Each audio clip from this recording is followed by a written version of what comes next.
আপনারা যারা অনলাইনে অর্ডার করেন, আপনারা কি ভাবেন সকল বিজনেস পেজ ঢাকার মধ্যেই, ঢাকার বাইরে কোনো বিজনেস পেজ থাকতে পারে না?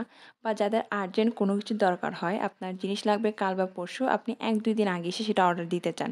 কেন আমরা কি প্লেনে করে ডেলিভারি করি যে আপনারা বলবেন আর আমরা কয়েক ঘন্টার মধ্যে আপনাদেরকে পাঠিয়ে দিব? এই ভাইয়াটার সানগ্লাস লাগবে ৩ তারিখ, উনি আমাকে ১ তারিখ বিকেলে জানায়। বিকেলে জানানোর পর ওনাকে আমি বলি আমার পেজটা ঢাকার বাইরে এবং পার্সেল দিতে ২ দিন লাগবে। উনি সব জেনে শুনেও অর্ডারটা কনফার্ম করে। উনাকে আমি সকালবেলায় পার্সেলটা পাঠিয়ে দিই পরের দিন। উনাকে ডেলিভারি ম্যান যখন কল দেয়, উনি একদিন কলটা ধরে না। উনি জানায় উনি পরের দিন নেবে। পরের দিন কল দিলে উনার ফোনটা বন্ধ থাকে। উনাকে মেসেঞ্জারে রেগুলার মেসেজ দিলেও উনি সিন করে না, রিপ্লাইও করে না। আপনার এত আর্জেন্ট দরকার দেখে আমি আপনাকে এত তাড়াতাড়ি পাঠালাম।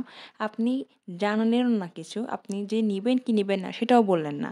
হ্যান্ডমেড কোনো কিছু অর্ডার করতে গেলে সামান্য সময় হাতে রেখে তারপর অর্ডার করতে হয়। বিনা কারণে এরকম হ্যাসেল কাউকে দিবেন না আশা করি সামনে থেকে।